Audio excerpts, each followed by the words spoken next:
আবেদন করলেন যেন তিনি আল্লাহর কাছে দোয়া করে আল্লাহ তাআলা যেন রহমতের বৃষ্টি বর্ষণ করে। মুসা আলাইহিস সালাতু ওয়াস সালাম তার জাতি বনে ইসরায়েলকে নিয়ে এরকম খোলা মাঠে একত্রিত হয়ে নামাজ আদায় করলেন। নামাজ আদায়ের পর তিনি রহমতের বৃষ্টির জন্য দোয়া করলেন। এতক্ষণ করে দোয়া, আযাব থেকে পরিত্রাণের জন্য আমাদের সকলের প্রিয় আল্লাহ বৃষ্টি দিয়ে মানুষকে আযাব দেয়। 3 নম্বর অপরাধ, 2 নম্বর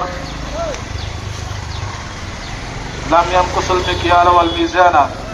বললেন ইয়া কারীমুল্লাহ ইন্না ফীকুম 'abdan জাম্মান 40 সানা, হে আমার কলিম, তোমাদের মধ্যে এমন একজন গুনাহগার ব্যক্তি আছে তিনি একদিন নয় 2 দিন কথা আর কেউ জানুক বা না জানুক, যে গুনাহ করেছে সে তো জানে।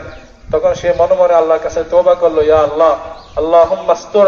এখন উঠে চলে যাই, তাহলে সমাজের কাছে আমি লাঞ্ছিত হব, অপদস্থ হব, অপমানিত হব। তওবা করলেন, ইস্তিগফার করলেন।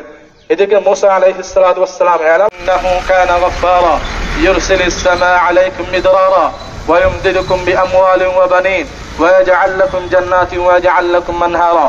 وقال الله تبارك وتعالى أيضا يا قوم استغفروا ربكم ثم توبوا إليه يرسل السماء عليكم مدرارا تبارك وتعالى. وأن نتذكر بنزول المطر أن الله هو الواحد القهار على إنزال الغيث لا غيره، فاشكروا الله شكرا كثيرا بالثناء عليه بألسنتكم والتحدث بنعمته، واشكروا الله بالقيام بطاعته والأنابة إليه، فإن الله تبارك وتعالى وإذ تأذن ربكم لئن شكرتم لأزيدنكم ولئن كفرتم نتوب إليه. اللهم وفقنا لما تحب وترضى من القول والفعل والعمل والنية والاستغفار والتوبة إنك على ذلك. بارك الله لي ولكم في القرآن الكريم ونفعني وإياكم بالآيات والذكر الحكيم. أستغفر الله لي ولكم.